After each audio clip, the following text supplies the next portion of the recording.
Is the universe random, or is there an unseen order guiding the people we meet, the pain we feel, and the timing of it all? Well, that's why it's good to study Edgar Casey's work because he talks a lot about that. He talks about reincarnation, talks about past lives, talks about soul groups. And I mean, everything is energy. If you study quantum mechanics, quarks, you know, which basically are the little quantum particles that make up protons, neutrons, electrons, protons, and they're blinking into and out of existence something like 60 million times a second. And particles can exist here and also somewhere else instantaneously. And so when you look at that, when you study science, like I got a good Max Planck quote. Let me see if I can. So this is a quote from Max Planck. And so Max Planck was at the time, he studied quantum theory. And so back in 1918, over a century ago, we knew this. So this is as he's accepting his Nobel Prize for quantum theory. He says, as a man who has devoted his whole life to the most clear-headed science, to the study of matter, I can tell you as a result of my research about the atoms this much. There is no matter as such. Matter doesn't exist the way we think it does. What we see as matter originates and exists only by virtue of a force, and we must assume behind this force the existence of a conscious and intelligent mind. This mind is the matrix of all matter.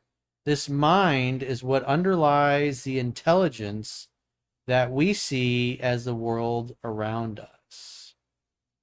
Quantum Theory Nobel Prize, Max Planck, 1918. So when you got one of the greatest he was one of Einstein's friends. He was one of the greatest, brilliant scientific minds of his generation. Again, this was 1918. And that was when he accepted the prize. So this is something he probably discovered, I guess, maybe in the late 1800s, early 1900s. That's how old this is.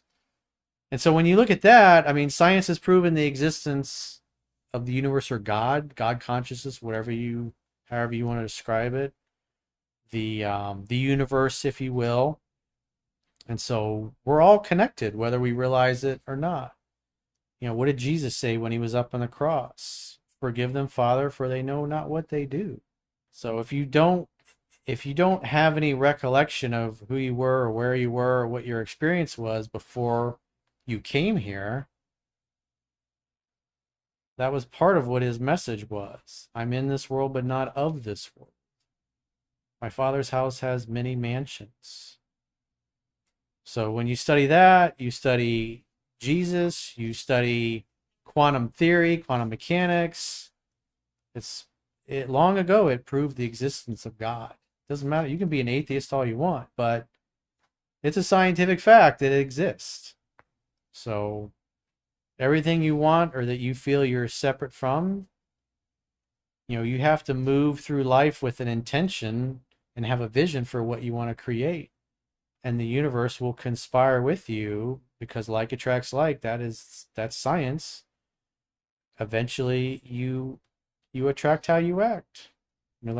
Jade attracted perfect type of guy for her that she was looking for.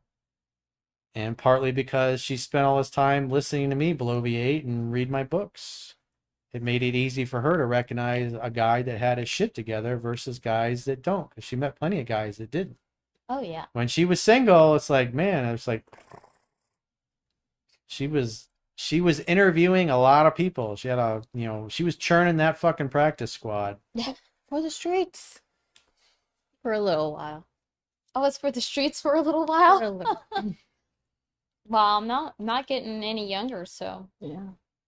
I want someone I can spend my life with, and I don't want people wasting my time. So if I have to interview however many people to find someone that I truly want for the job, then that's it. You got to kiss a lot of frogs.